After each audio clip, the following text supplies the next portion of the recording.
Rogers, with me as always, John Thompson, and we're back today to deliver your daily U.S. news. It's great to be here, Stormy. How are you doing today? I'm doing pretty well. How about you? I'm actually doing fantastic. Well, I think you're going to be doing even better when you find out what we're getting into today. What do we have in store for today? Well, today we have a insider on the Yalta Conference that is starring Winston Churchill, Joseph Stalin, and Franklin D. Roosevelt. We also have top plays from the space race and a weather forecast of NATO through North America and Europe. We also have a few interviews from the Cuban Missile Crisis. Very interesting. And we have a on-the-scene report from Prague Spring. In Prague? In Prague. It's going to be pretty interesting. It is. I'm sure you guys would like to see it just as much as us. We'll see you guys there. Bye. Gentlemen, we know World War II has just ended. What do we want to do about Germany? Well, we cannot just leave them alone like in World War I. It doesn't work. It sparked this war. We must find another way to control them.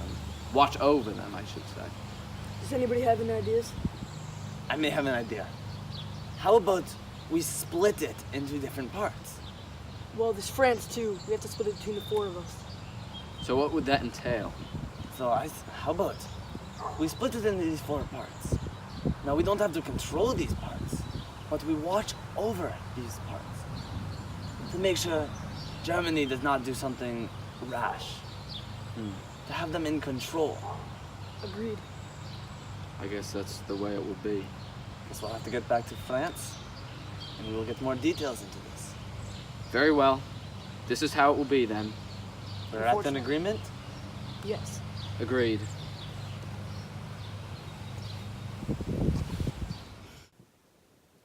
The Yalta Conference was a meeting between Joseph Stalin, Franklin D. Roosevelt, and Winston Churchill to talk about Germany's unconditional surrender after World War II. During this time, Germany was split into 4 zones that was occupied by Germany, France, the US, and Russia. Germany was split into these zones because everybody felt they wanted a part of it and a part to watch over to ensure for nothing to happen in the future. Certain sections, such as the Soviets section, was communist, while the rest were not. They could each have influence in different ways, but could not fully control it. And we're back. What an interesting segment about the Yalta Conference that was, Stormy, wasn't it? It was very, very interesting and intriguing, in fact. Yes. Well, up next we have the NATO weather forecast by Craig Ryan. Kicking over to Craig Ryan, off to you. Hello, my name is Craig Ryan, and welcome to our daily weather segment. Today, we will be covering the North Atlantic Treaty Organization, otherwise known as for short, NATO. NATO consists of 29 North American and European countries, including countries such as the United States, Canada, France, Spain, and Germany. The goal of NATO was to provide protection between the 29 countries in case of an attack by the Soviet Union and their Warsaw Pact allies. Through this connection, trust between the 29 different countries will flow from east to west. The trust built up by these countries allowed for better interactions. One of these interactions includes better trade between these countries. Along with the trade, cultural ideas spread from North America to Europe. As NATO grew, countries within it tended to become more democratic and strengthened politically. This has been Craig Ryan, telling you a bit about NATO for your daily U.S. news weather.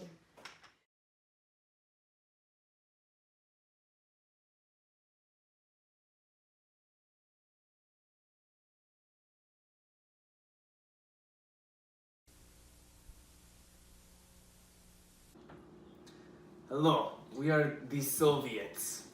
We have taken over your puny newscast. I am Nikolai Petrov. And I am Ivan Volkov. You can keep your terrible segments, but we are taking over the main show. Next, we will see your horrible segment on the Cuban Missile Crisis. Hello, my name is Kevin Roberto. With me is Mr. President of the United States, John F. Kennedy. Now, Mr. President, I would like to ask you some questions today about the Cuban Missile Crisis. So, can you start us off? What was the Cuban Missile Crisis, or like, what caused it? Well, it really began when the Russians brought missiles to Cuba, and that's far too close to our soil, only 40 miles off the coast, and I just couldn't allow it. The citizens are in danger of this. They are a threat, so I needed to protect them. You definitely don't want nuclear weapons that close to your people. Nowhere near my people. I don't even believe the Russians should have them. So now, what did you do to prevent this or to protect your people? What did you find helpful? We used a naval blockade to cut them off.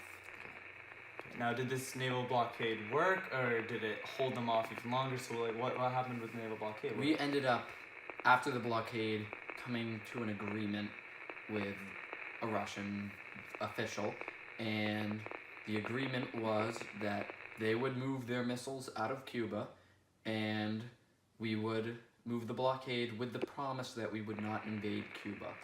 Now, I believe this took 13 days, the standoff, right? This did take 13 That days. is a long time, but it all worked out in the end. Everyone's safe? Yes, everybody is safe. Well, I'm glad to hear everyone's safe, and I'm glad to hear that you guys have organized this problem. Thank you for coming in today. Thank you so much. It's a pleasure. We'll see you guys back in the studio. Now that was a boring segment, wasn't it? Well, anyways, up next, you US citizens have Prague Spring. Kick it over to that. So exciting.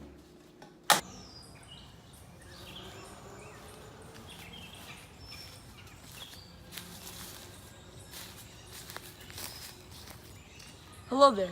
My name is Chip Harrington. Here we are in Prague, Czechoslovakia, and I'm going to tell you a bit about Prague Spring.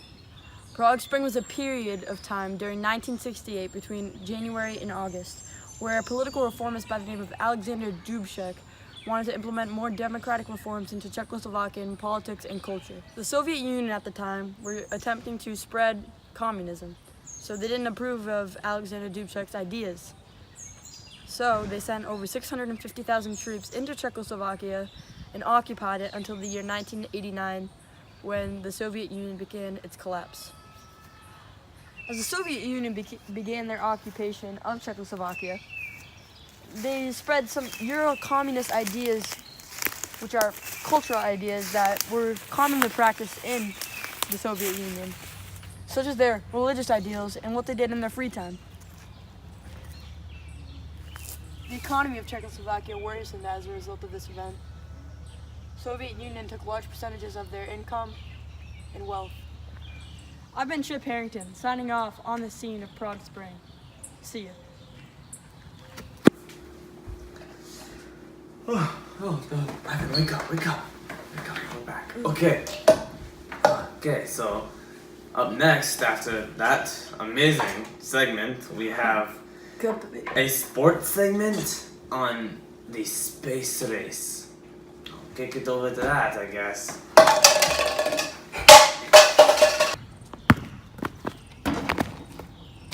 Oh, hi, I didn't see you there. My name is Michael James, and I'm here to tell you a little bit about the space race for your daily sports. So, for those of you who don't know what the space race was, it was basically the US and the USSR going head to head to one-up each other and beat them into space and progress. So, the US came out at the beginning a little too cocky, and we know what happens when you come out cocky. They went and said they announced to launch first into space to get a satellite out there. And what happened? Well, that's when Sputnik 1 came from the Russians. The Soviets were the first to get a living thing in space. It was a dog by the name of Laika. This dog was a wild dog that would roam the streets. Sadly, it made it into space, but could not come back. But that did not stop the Soviets from having a head up on the US.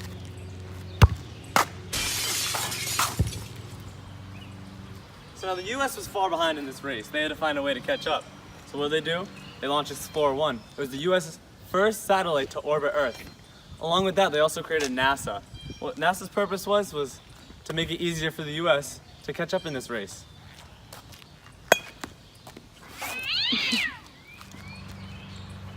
Up next came Yuri Gagarin. He was the first man to orbit Earth for the Soviets, once again putting the Soviets ahead.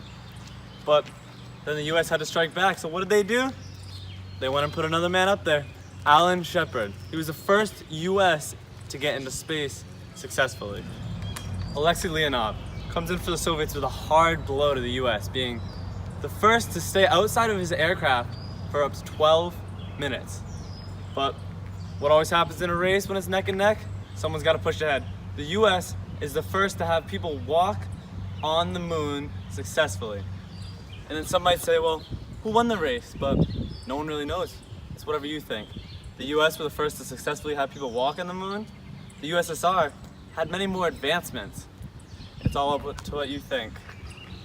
This has been Michael James with your US Daily Sports. We'll catch you next time. See you tomorrow. During the space race, there was a conflict between the United States and the USSR.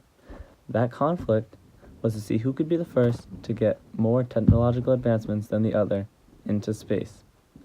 During this time, there was political changes in the power of the US, which is a changing of president because of the beliefs that he was not trying hard enough and failed to be the first into space. This bringing John F. Kennedy into office. During this time, people believed that the money was being put into the wrong area with the space program. Since it was not working out like it should have been in people's eyes and that Russia seemed to be winning, they believed the money should have been put somewhere differently. People thought that defense needed more money than the space program, so money was shifted off the space program into other places.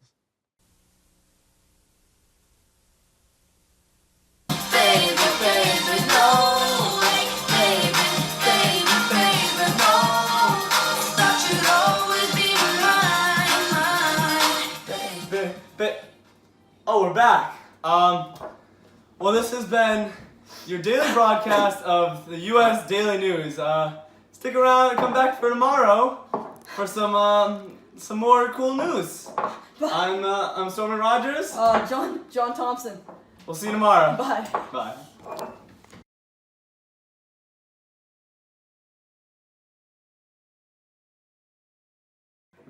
Hello, my name is Stormy Rogers. With me as always, John Thompson, and we're here to deliver your U.S. Daily News.